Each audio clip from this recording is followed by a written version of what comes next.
bottle of water.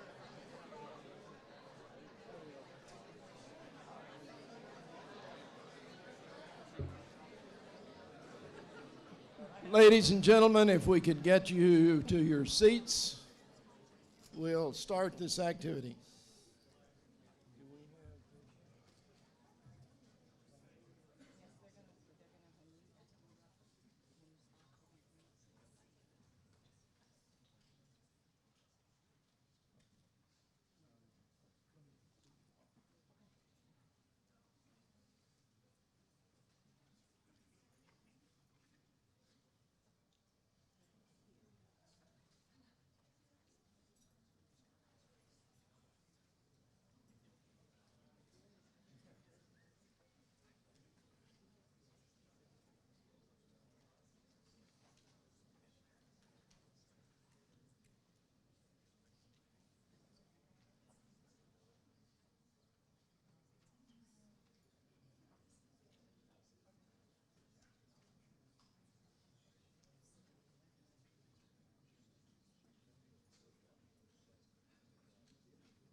Okay, see if I can remember that.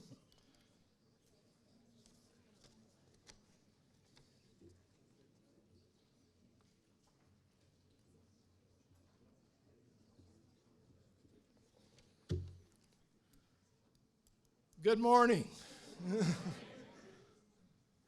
This has been a busy morning. Tell you the whole story, it's been a busy couple of weeks. And for my executive assistant and a whole bunch of other people, it's probably been a busy month of trying to get ready for commencements and for this very, very special event today. To break ground on a new building, take another step forward at this new university. I'd like to begin by having you focus a little bit on the fact that this new building will be called Heritage Hall. And there are a number of reasons for that. But one of them, one of the most significant ones, we're going to acknowledge right now. The name celebrates the very essence of this new university. Part of that heritage is embodied in our warrior name and spirit. Pride, courage, and unwavering determination. It flows through the storied history of our flagship campus in College Station. It flows through the history of unsurpassed service and sacrifice by many thousands who have unselfishly defended our freedom through the great place, Fort Hood, Texas. And in the work and study that occurs on this campus each day, in the shadow of those flags that fly above the nearby Veterans Cemetery, in earshot of the bugles and cannon at Fort Hood, we will ceaselessly reaffirm our warrior heritage. Now I would like to ask the ROTC Cadet Color Guard to come forward and post the colors. Mr. Larry Davis, our Director of Student Success, will sing the national anthem, and then we'll proceed.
Oh, say, can you see by dawn's early light what so proudly we hailed at the twilight's last gleaming, whose broad stripes and bright stars through the perilous fight o'er the ramparts we watched were so gallantly streaming, and the rocket's red glare, the bombs bursting in air, gave proof through the night that our flag was still there.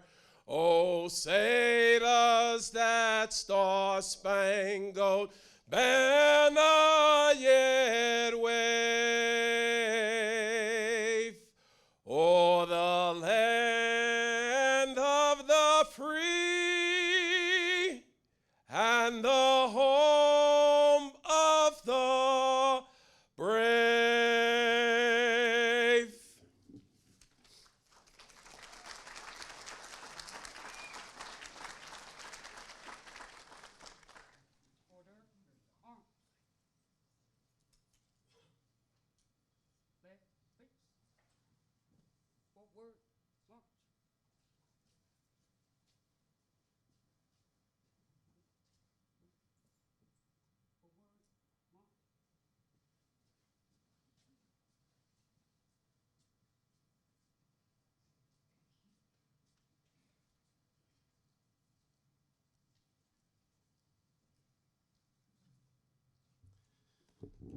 You may please be seated.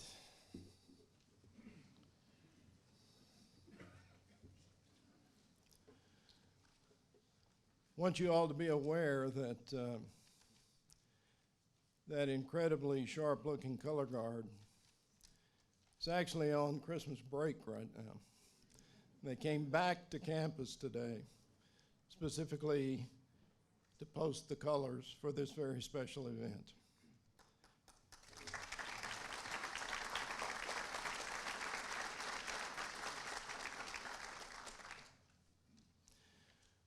We have an awful lot of people here who are closely tied to this institution, have been for many years. Others of you may be just gaining new knowledge of A&M Central Texas. I'm not even going to try to introduce all the dignitaries in the audience. I know we've got mayors and city council members. I know that we've got county commissioners. I know that we've got members of staff from Congressman Carter's office, from Mr. Shine's office, and from Mr. one I forgot. Gatesville. Sheffield. Dr. Sheffield's office. His gray hairs begin to get in the way of of the brain movements. I want to take just a moment to get you focused on some other parts of the heritage of this place. And then we're going to have a number of individuals, all of whom have played a role in getting us to this point, to speak to you, give you some special greetings and remarks from each of them. But I want to reflect back for a moment, and some of you can go much farther back than this. I'm going to reflect back to a moment in the summer of 2010 when I came back to Central Texas, having been away for a couple of years. And we came to break ground on Founders Hall. And we set foot on this piece of property. And on that day, all we saw were the hills and the trees and the blue Texas sky. And it really made me stop and think about all of those individuals and there are a number of them in this room, all of those individuals who worked for over 30 years, now approximately 40 years, to make this university happen, who simply would not let it go. Pride, courage, unwavering determination. In some respects, it took warriors to make the warriors happen at this site, at this place. And so a part of our heritage is for those individuals who spent so much of their personal time and energy to make the university happen. Part of our heritage goes to three, what we now refer to as legacy institutions, who came into being during that period as precursors to this place. The American Technological University on the Central Texas College campus, and then the University of Central Texas, both private institutions. Both did an incredible job of serving the needs of students, but the goal was always a public institution. And then the Texas A&M system came into play with Tarleton, Central Texas. And for 10 years, Tarleton ran the center, again on the CTC campus, to make this place possible. And this place finally occurred in 2009. We have embraced all of the alumni from those other institutions. We affectionately call them our legacy alumni, many of whom wrote me letters when I first came here, wanting to know if it was possible for them to get a Texas A&M degree. And I said, no, the state of Texas won't allow me to do that. But what we have done is to create a certification for all of those graduates, and all they need to do is ask for it.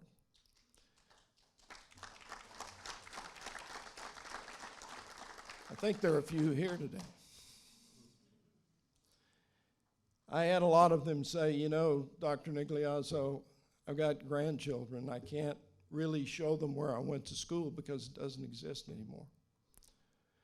And we have said to all of them, this is what you made possible by your commitment to one of those other institutions.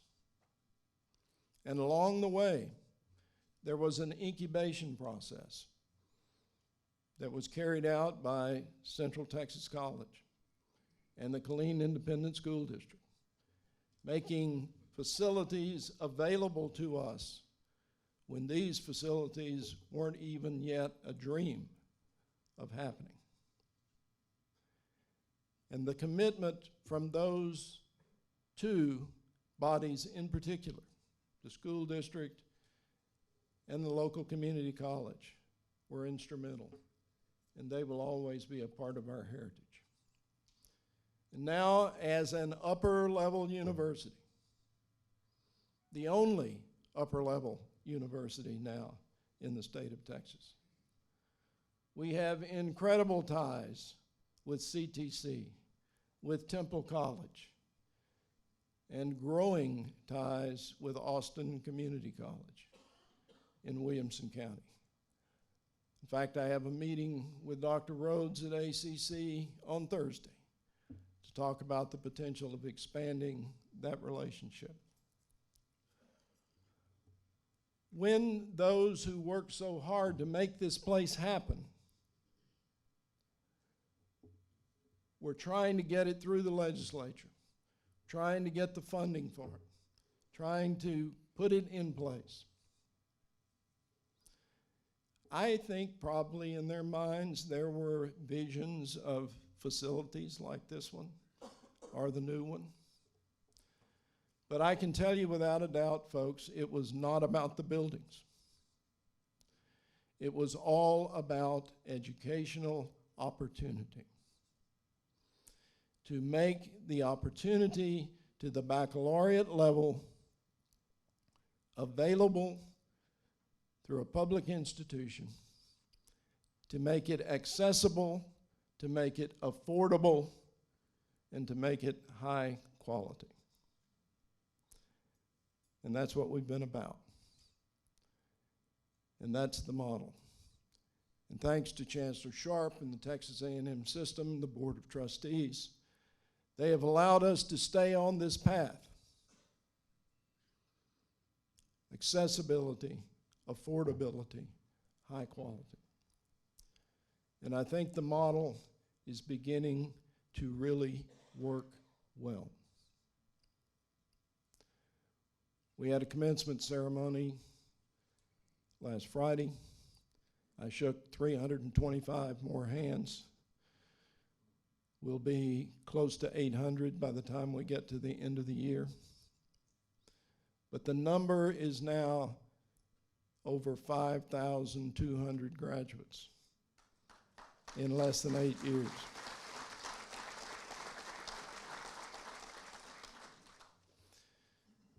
The commitment that was made by those who started the movement and would not let it die is also a part of that warrior heritage.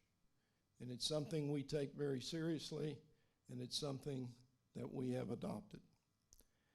And so we believed that with the breaking of ground on what was referred to for many, many months, Building 3, that it be known as Heritage Hall, and that part of that great heritage, from Fort Hood, through the community leaders, through our students, faculty, and staff, be forever recognized as a part of that facility. So that's kind of the overview. I hope it makes you proud, those who have been very close to this. I know those of us who work here makes us very proud. Because every time, folks, every time I shake one of those hands at commencement, I know I'm touching a life. There was a dream that made this place happen, a dream that people would not let die. Well, let me tell you, every one of those graduates that crosses the stage also has a dream. And we have touched that dream and hopefully will help make it happen as well. So thanks to all of you for being here today. This is a truly significant step forward for us as we continue to build this university. And now I'm going to ask our distinguished speakers to come forward and make some comments to you. And I'm going to begin with Chancellor John Sharp. Chancellor Sharp.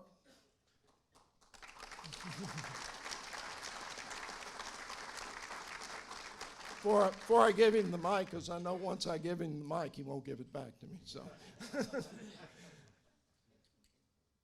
Chancellor Sharp set out in 2011 to build one of the finest university systems that anybody has ever seen. There was already a great system there, and he has done an amazing job. He has challenged us. He has supported us. With support for facilities like this one, research grants that has accelerated our research capability, and even a little help for Warrior Rugby. I took him out on the rugby field this morning so he could get a look at that. He has encouraged and he has supported. He has held us to a high standard. And Chancellor, we hope we can continue to meet that standard. Thank you for being here. Well, once again, I asked Mark what he wanted me to talk about, and once again he said, "I want you to talk about 3 minutes." And so I get the drill here. But if you want to know why this university is doing so well, it's this crowd right here. And let me tell you why. When we have groundbreakings at other system institutions, great. We have lots of folks, and almost everyone is someone who works at the university, and that's great. But if you look at this crowd and you look around, it is not just the folks that work at this university, but it's the folks that came some distance from their business places, retired generals, lots of folks in the community. There is no place in the state of Texas where community support is stronger than at Texas A&M Central Texas, and that's what really makes this happen. But there's some folks that we really need to thank for this. I mean, this building, the first 2 buildings were permanent university fund buildings. Pete Taylor told me when I first got the job, you know, I mean, I was talking to Pete and several of the folks here back when, between the time that I was controller and, in other words, I wasn't nothing. And they were talking to me about this, and I said, "Why are y'all talking to me? I don't have any influence at A&M." Well, the day that I got named chancellor, which was a surprise to me as anybody else, Pete calls and said, "You know, by law, you have to fund the first 2 buildings with the permanent university fund." So I figured that was something that was automatic. But what has happened on this campus is absolutely incredible. As Mark says, 5,200 lives have already been changed. And that's exactly what happens.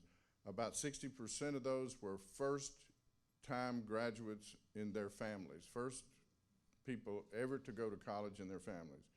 When that happens, you change the whole structure of your family, because the dinner conversation goes from being, are you going to go to college, to what college are you going to go to?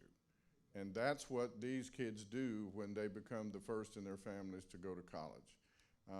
2,600 students are here now. The rugby team beat the hell out of Midwestern a couple of weeks ago. And by George, this is the only rugby field in the state, I think, that is a true international field, which when I played rugby, we played on a regular football field, so you don't get so tired just running from side to side. Now you got to run a half a mile this way and a half a mile this way, so these kids have a tough deal. But I want to spend some time thanking the people that made this building possible. This was not a permanent university fund building. This came from the Texas legislature. This came from Senator Frazier. This came from Molly White. This came from Jimmy Don Aycock. Mr. Sheffield, and the folks that were in the legislature. And so I would like them, as well as Scott Cosper, because he's got his mind right, and he's going to be a great state representative for this place too. I'd like them to stand and you give them their due for getting this building to start with.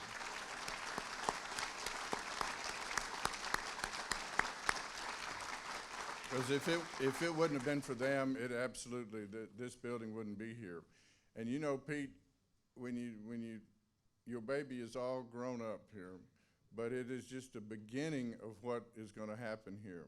One day in the future, when Dallas and Austin join somewhere around Waco, this is going to be one of the premier universities in the state of Texas.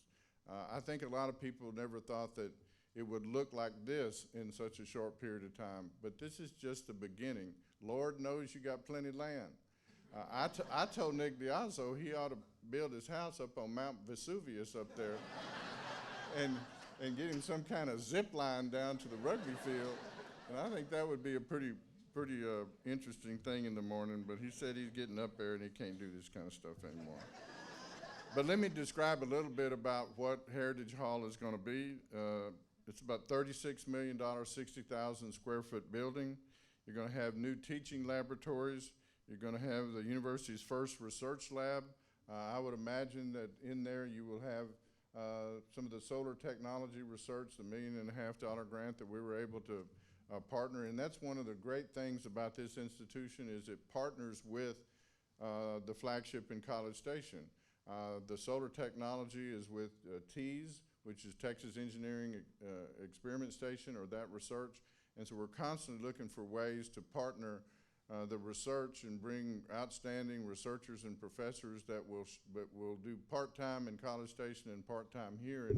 And by leveraging that, we think we can do a lot of good. We're going to have space for the ROTC, state-of-the-art computer-assisted classrooms, space for student organizations, lots of classrooms, and much more. And there will be a coffee shop so the students will stay energized during the day. But this is going to be a great facility, and your legislators got this facility for all of us and for these students, and they're the ones that deserve the credit for the lives that are going to be changed as a result of this next wonderful building on this campus.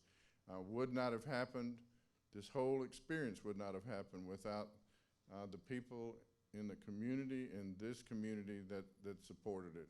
And I might say Mark has done a tremendous job in getting Killeen and Temple and all of the different communities working together for this, Mark, and I appreciate everything you've done there.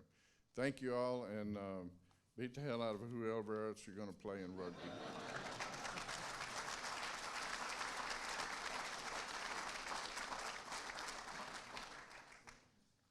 Thank you, Chancellor, and we intend to. It's now my pleasure to ask Senator Frazier to come forward to make his remarks. Senator Frazier was certainly one of those individuals for a long period of time who continued to stay at it and stay at it and stay at it in trying to make this institution happen. It was sometimes, I served on the task force for about 13 years while I was president over at Temple College. Every now and then I would slip and I would say, if this university ever happens, and General Taylor would almost ask me to leave the room when I made those comments. He would always say, Mark, it is not if, it is when. And I think, Senator Frazier, you had a lot to do with making that happen. Please, sir, come forward.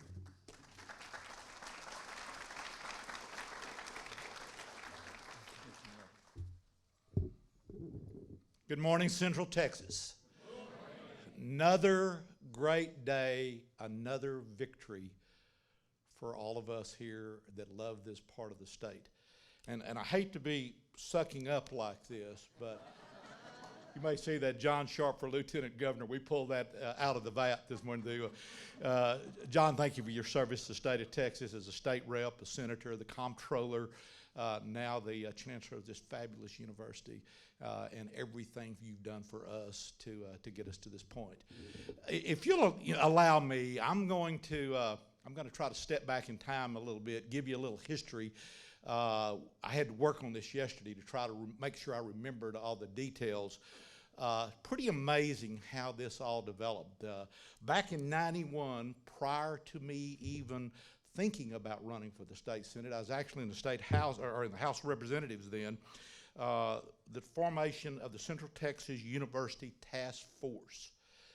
They started talking about looking at an upper level university. In '95, they actually got to the point of getting a piece of legislation filed.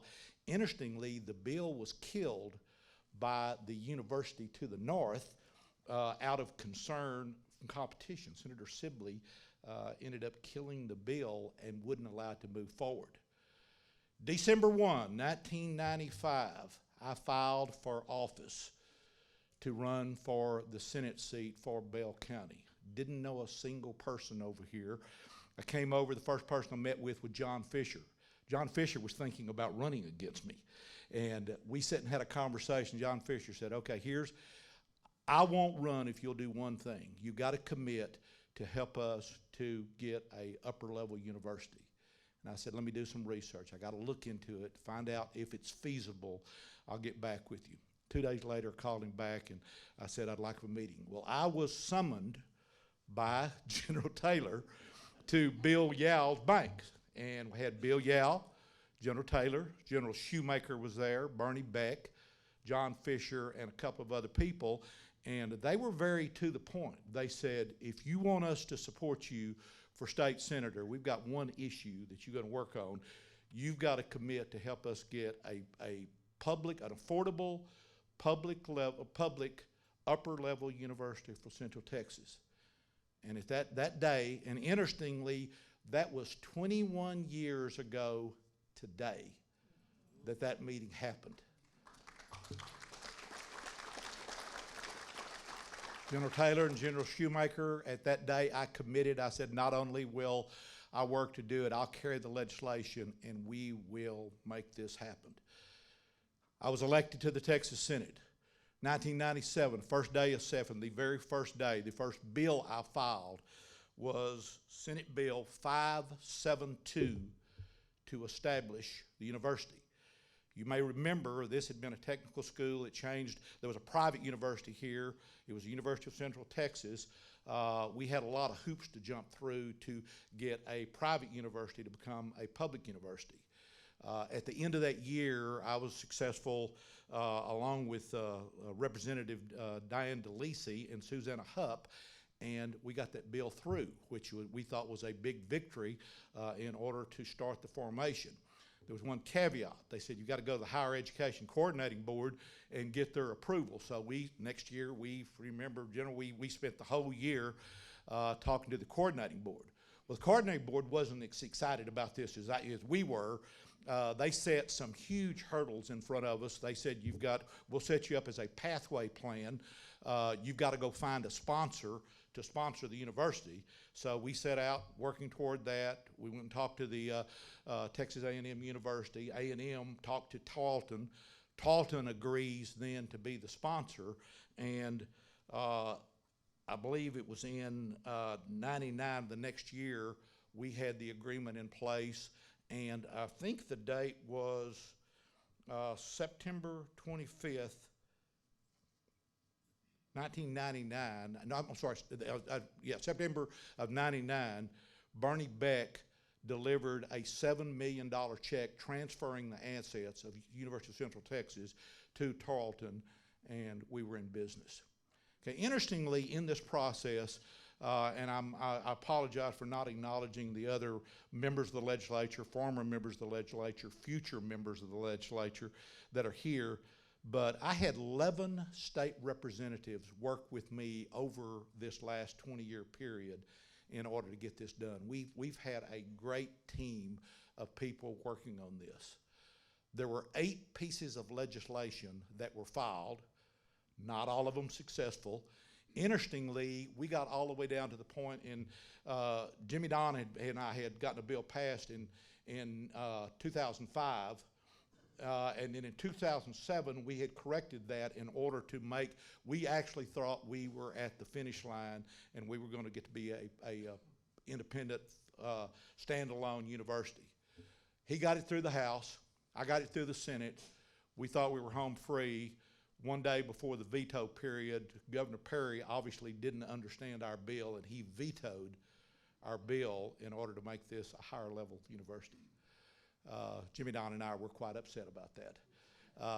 We spent the next 2 years educating the governor and his office and the other members of the legislature.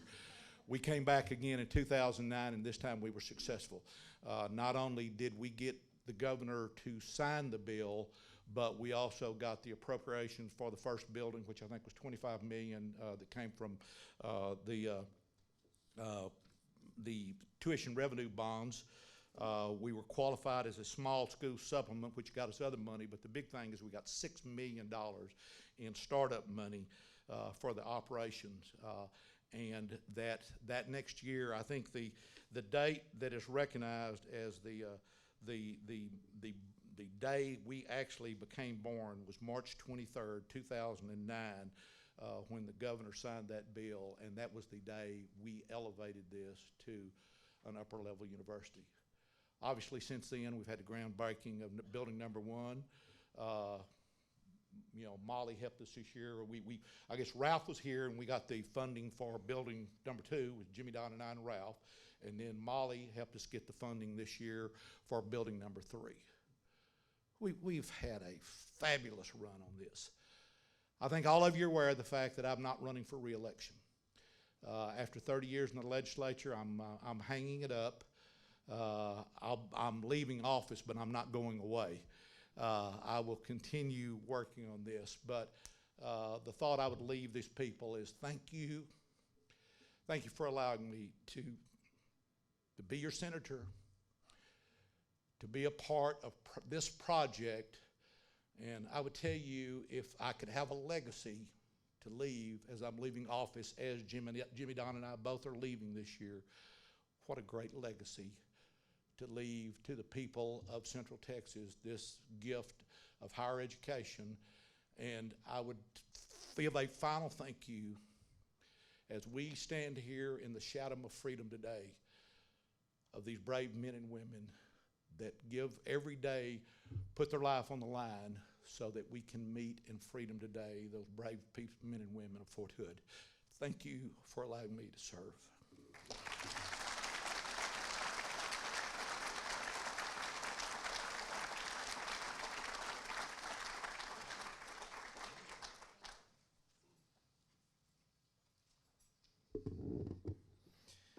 It is now my great pleasure to ask Representative Aycock to come up and make his comments. Representative Aycock, who is sometimes known as the guardian angel of Texas A&M University-Central Texas. I know he taught me a lot when I got here, because some of the first things he started saying is, Mark, you don't say this. You never talk about enrollment declines. You talk about full-time equivalents. You don't talk about heads. And the list went on and on and on. He schooled me well, and it has been a great pleasure having him in our corner as we have moved forward in building this university. Jimmy Don.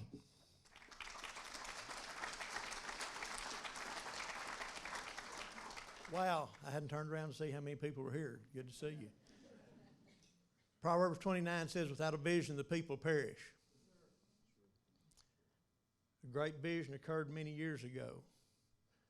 Many are still here who are part of that vision. Some are not here. Some are no longer with us. That vision has been going on so long that some are now departed. But they were part of a great vision for this community that exists because of their vision and because of the vision of so many people in this room. But the vision that they had is now completed. Texas A&M University-Central Texas is a reality. It's a very vibrant and real reality. So what is the vision going forward? Dr. Nigliazzo has a vision. The people who work and live here have a vision. And I want to echo that vision. First, high academic quality. Those that are here, I believe, are committed to that vision. It's important that this university not just be here, but be the best, that it be excellent, that it strives always for high academic excellence. The second, Aggie can't count. The second thing we've got to be about as far as the vision is affordability. No place in Texas offers the quality of education for a bachelor's or master's degree at the price right here. It is the driving thing of that vision that says it's got to be affordable. This is not the place that rich kids come to school, quite candidly. This is the place where we get the opportunity to step up those who are not traditional college goers, who are the first-time families. Affordability is an important ingredient in that vision. I urge you to continue that vision. Accessibility is important. It's the third leg of that vision. University of Texas, capped in enrollment. A&M main campus, capped in enrollment. It's 100 miles, folks, to the next upper division university where you can get a bachelor's or master's degree. This one is important. Keep the accessibility. Reach out to the community colleges, not only our Central Texas guys, but Austin and the folks around us. Accessibility for those beginning students is a critical part of what we must be about as a vision. It's been a great run. Like Troy said, I'm not running for office. Actually looking forward to getting it over with, to tell you the truth.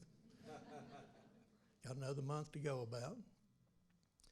Marie and I have had a great opportunity, and this is a great part of that legacy. It's been a great opportunity to serve you. It's been a great opportunity to see this coming to fruition. I look forward to watching what happens in the years ahead. But keep the vision fresh and current, because without a vision, the people perish. God bless Texas.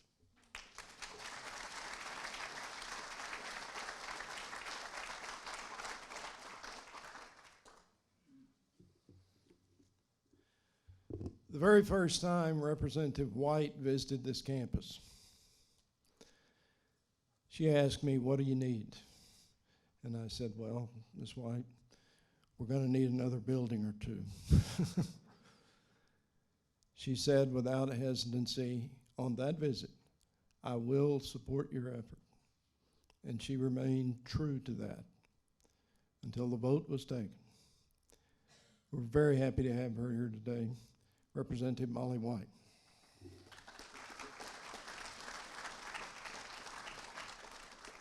Thank you. It is always a pleasure to be out here with the warriors. I kind of like to refer to myself as a warrior. I've gone to war for lots of causes. But when I came out here and was taken on a tour of this university and the vision shared to me, I just grabbed that vision, because education is very important. And it's very important for this community, especially at this level. It's really, really exciting to see how this university is growing. And when they told me they needed another building to meet the needs of this community, I was all on board. You know, how could you not? Especially when a lot of the people they serve here, a lot of the students, are former service members. And I don't know if it's politically correct to say this anymore, but I'm a former Army brat. And I went back to school as an older student, and I think a lot of the students here are older than the average bear. In fact, I was so old, I was old enough to be everybody's mother. But, and it was a little bit more difficult for me to learn, but I hung in there with those young brains and tapped into them and worked real hard and got my degree at the University of Mary Hardin-Baylor, and it's really paid off. And I want to share something with you. I don't know how apropos it is, but for me it was really interesting. Back in the early, well, let's say late 1800s, early 1900s, a man was sending his daughter off to college. And one of his friends says, "Well, why are you sending your daughter off to college?" Because at that time it was mostly the young men. And he said something very profound, and this is for you ladies out there. He said, "Well, when you educate a man, you educate an individual. But when you educate a woman, you educate a family." And so I know that predominantly the students now make up, I believe, the majority of women are the student population. And it's going to have a huge impact, and it has been having an impact in our society. I was happy to support House Bill 100. I'm very excited to be here today to be part of this groundbreaking. And I really look forward to seeing how this university is going to continue to grow. And whatever I can do to be part of supporting that, I'm on board. I'm not returning to session. It's been a big honor for me to have an opportunity to serve and to learn more about the legislative process this past session. And I've learned a lot. I've made a lot of friends, and I've got a lot of connections, and I plan on being very involved next session because it's kind of in my blood. But I will do everything I can to help you continue to meet the vision that you've laid out for this university. And thank you so much, Dr. Nigliazio. I probably didn't pronounce that right. I'm a little nervous. But I wish you continued success, because you are a very important university here in this community. You're meeting the needs of the students, and you're meeting the needs of our communities, and thank you.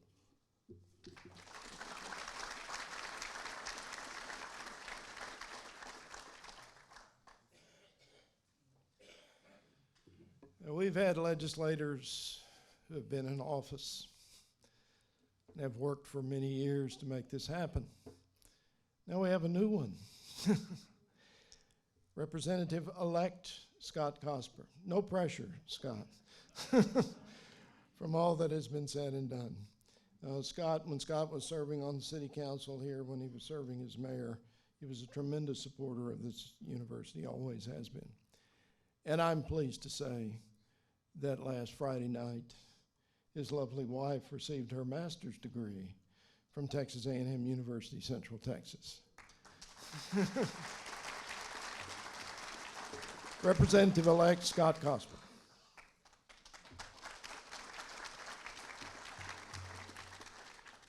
Thank you, Dr. Nigliazzo, for the opportunity to be here, and Chancellor Sharp, thank you as well for your continued commitment to this university and to help it to continue to grow and do great things here in our community.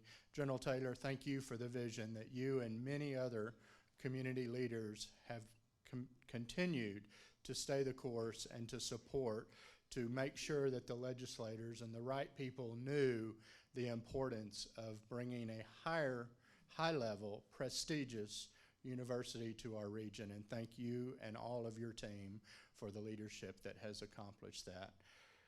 As we look into the future, we have a lot to be grateful for. You've heard many of the accomplishments of the university and the lives that have been touched, but as the representative-elect, I want to talk about some of the things going forward.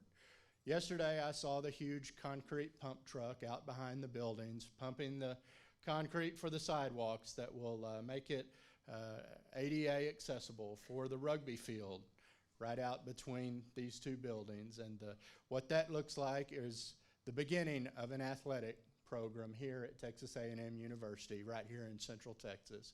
And the energy that that rugby field has already created is astounding, and we are so grateful for the partnerships that Texas A&M has with Central Texas College and with Temple College, not only in the academic world, but also they will be the ones feeding most of those students into this program. And what a great partnership that we have right here in Central Texas. I believe that it's second to none, and that will just get better as we go forward.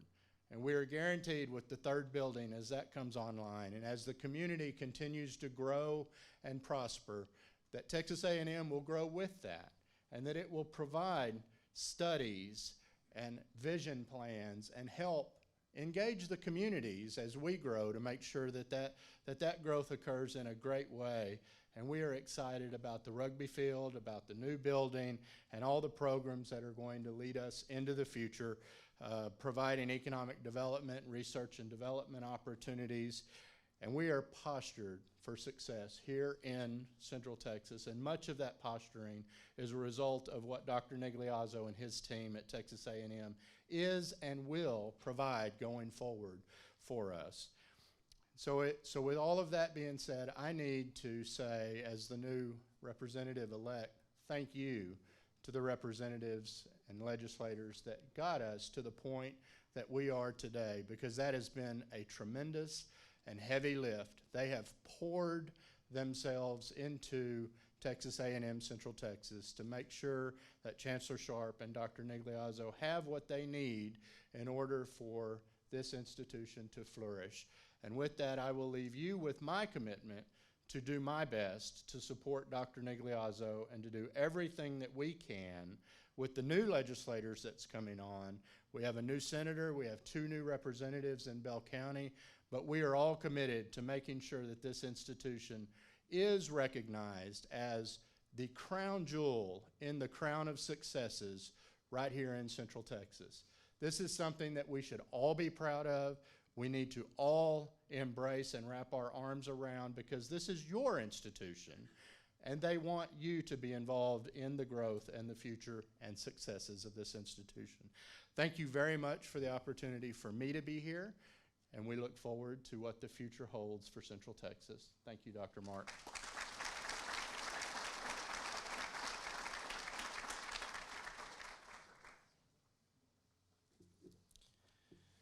I thought at this point it was very important that you hear from a student, because we've talked about this institution has been committed to from its beginning has been opportunity, the opportunity for a higher education. And Josh, are you here? Yeah, right there. How could I miss it? I'd like to ask Josh Chatham if he would come forward. Josh is president of the student government. Josh is also an ROTC cadet and serving in the U.S. Army. And if you haven't noticed, he's a big guy. Josh has done an incredible job as the leader of the student body. And it is my great pleasure to allow him to come up and talk to you a little bit about things from a student's perspective. Josh.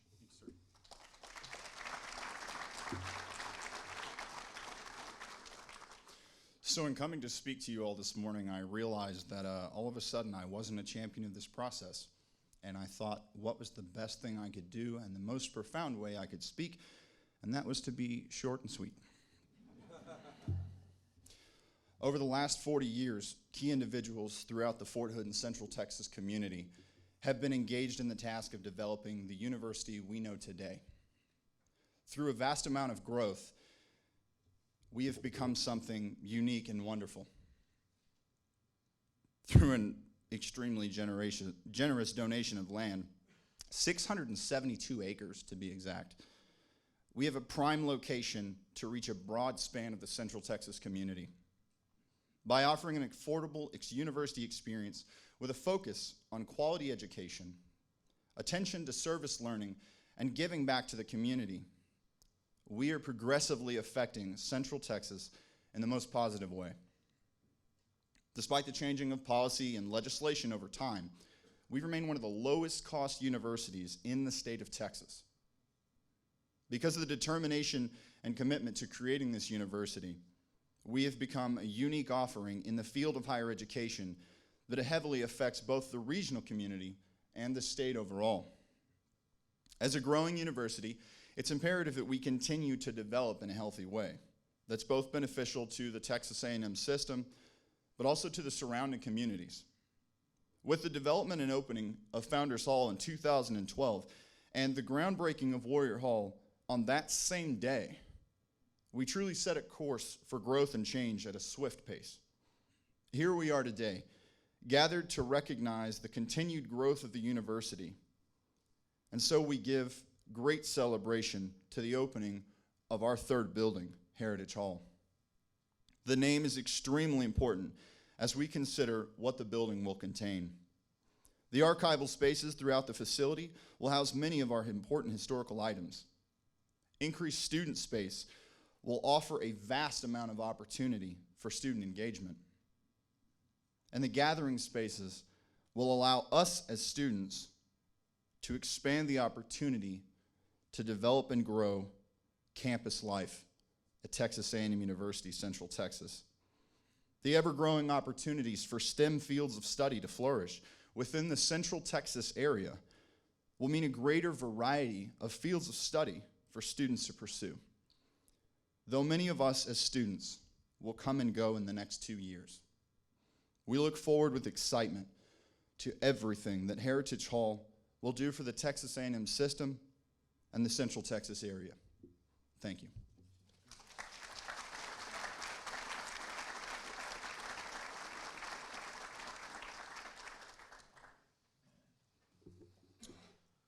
Okay, before we go out into the sunshine and move some dirt, we have one last speaker, Mr. John Kistner. John, where are you? Right there. Okay, I'm not looking at the end of the row. John has been the project manager for Lardec Sargent, who are the architects for this third building. And they've been assisted by, let me get the name correct, Harrison Karnberg Architects, who have been consulting architects with them. And I've asked John to give you a very brief overview of exactly what the concept for this building is and what will be in it as we move forward with it. One of the great things about Lord X Sargent from day one was that they got the vision. You know, when we went through with the A&M system assistants, pretty heavy interviews of architectural firms and construction firms who would do this project. The firm that caught our attention on the architectural engineering side was Lord X Sargent, because they came out here, they looked at the facilities, they looked at the campus, they looked at the history. They had thought through it before they even went through the interviewing process, and it was clear. We had a lot of great companies who applied, who submitted requests for consideration. They've done a great job. And John, if you would, I'd like for you to tell these folks a little bit about your vision for this building, and then we'll go out there and make it happen. John.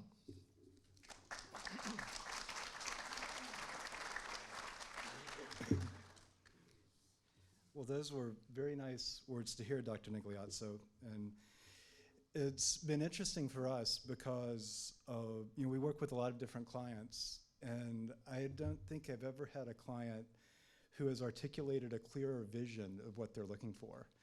And that's come from Dr. Nigliazzo and also from Dr. Gray-Vickery and from Galen Nunn. This institution is clearly in very good hands and is being run extremely well. The sense of mission and the sense of operations to achieve that mission has been extremely impressive.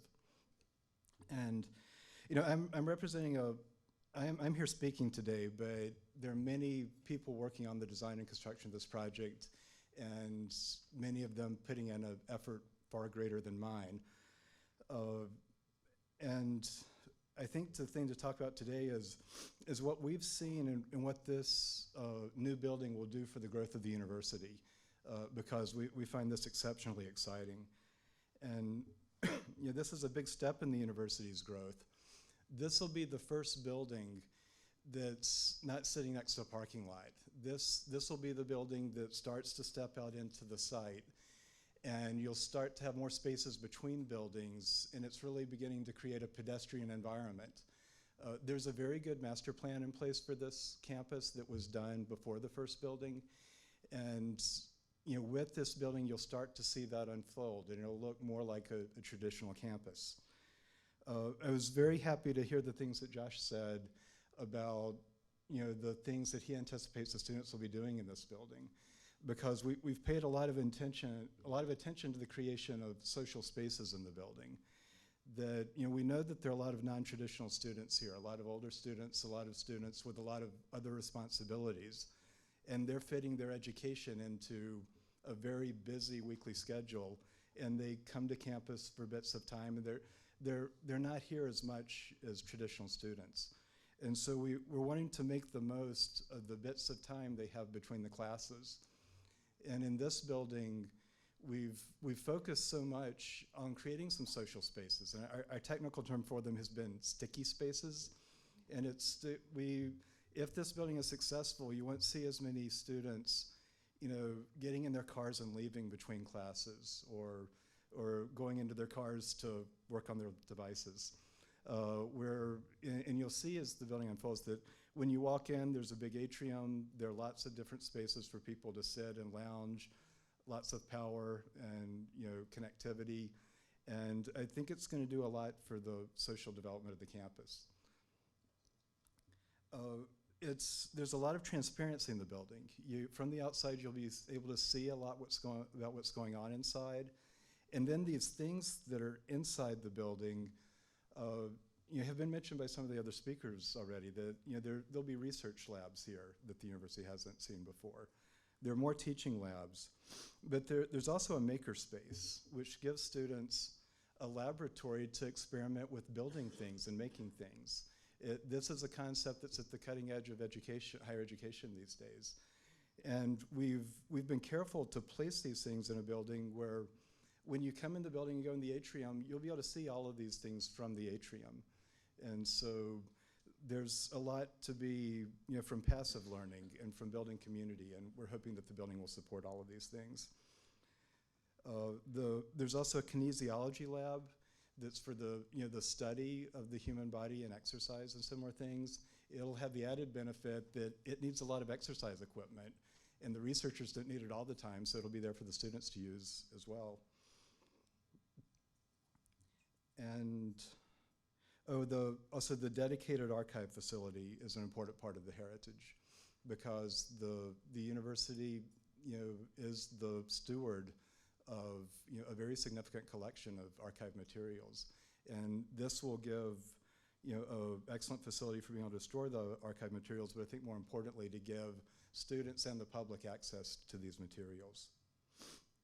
And just my final thought is about the materials and what we call the palette of materials we use in the building that are inside the building, outside, and then on the site. We feel that when we came here, we found a very impressive beginning campus. And so this new building will seem very much a continuation of what's already here, that we didn't see that needed to be changed. It just needs to be push further into the future. So, thank you.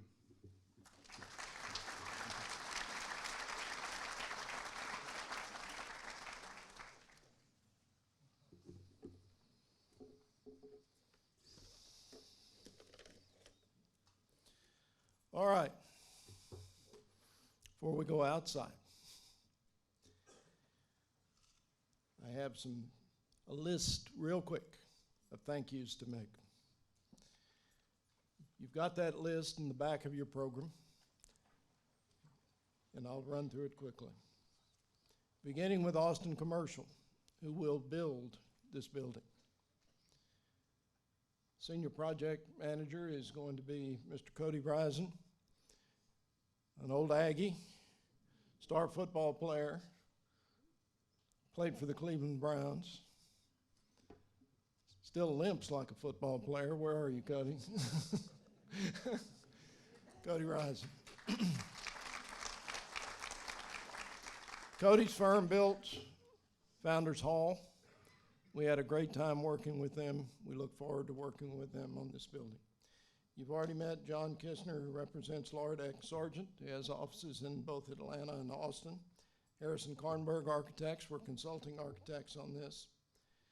And at the very beginning of the process, we had a programming exercise that was led for us by Facility Programming and Consulting. Consulting help from Team Hoke. Jill Bard, Marie Hoke were very key in that, and Marie Hoke has worked with the architects. And I'm saving for last, so I see Audrey and Glenn sitting back there. We couldn't have done any of this without our A&M folks. I don't know how else to say it, Audrey and Glenn. The representatives of the A&M University System Office of Facilities Planning and Construction, who have been with us now through 3 projects. This is their 3rd project with us. Randy Whipke, who I do not think is here today, but Audrey Roloff Eklund is here and Glenn Story is here. Would you 2 guys please stand up?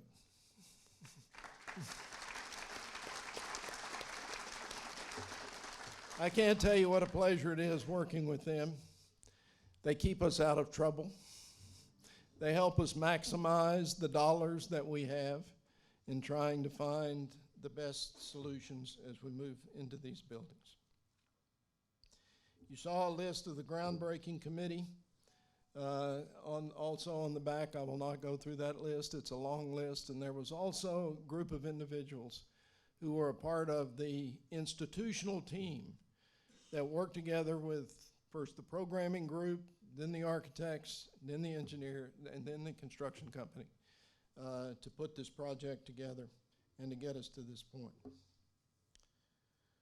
We go outside, we're going to have 2 groups set up to shovel the dirt.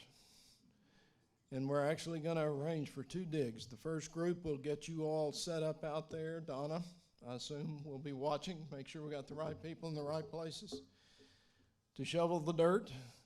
And then there will be another group after that, and after that, anybody who wants to shovel dirt for this project and get your picture taken, you'll be welcome to do that. And they pounded the ground down a lot so you won't get too much mud on your shoes while you're out there.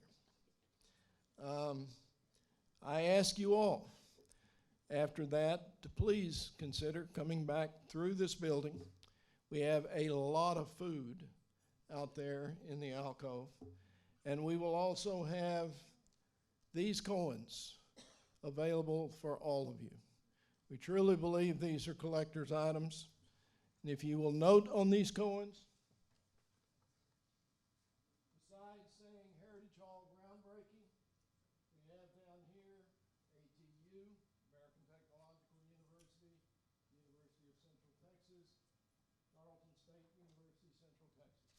These institutions will always be a part of our heritage, and we have chosen for this particular commemorative coin for this particular event to make sure that we have included them on there. You've seen the great Corps of Cadets who came in here and posted the colors. We have an outstanding ROTC unit here that seems to get stronger all the time. They're on the 4th floor right now near my office, so I get to see them a lot, but they will have a permanent home in this new building, and one that they well deserve. And I think, as most of you are aware, 49% of our student body is military affiliated. So it is a great part of who we are and a great part of being warriors. All right, Donna's already disappeared, so I can't ask for her help. If you would lead those who are going to be in the first dig out, we will get ready to do that, and then the rest of you, please come out and watch the dirt be shoveled, and then please come back in and mix and mingle and eat some food and get your commemorative coin. Be happy to have you do that. For all of you who've been here today, from Mr. Schluter over here to General Shoemaker, real pioneers in this process, and many others who have come here today to be a part of this ceremony, thank you all very much. Let's go out in sunshine.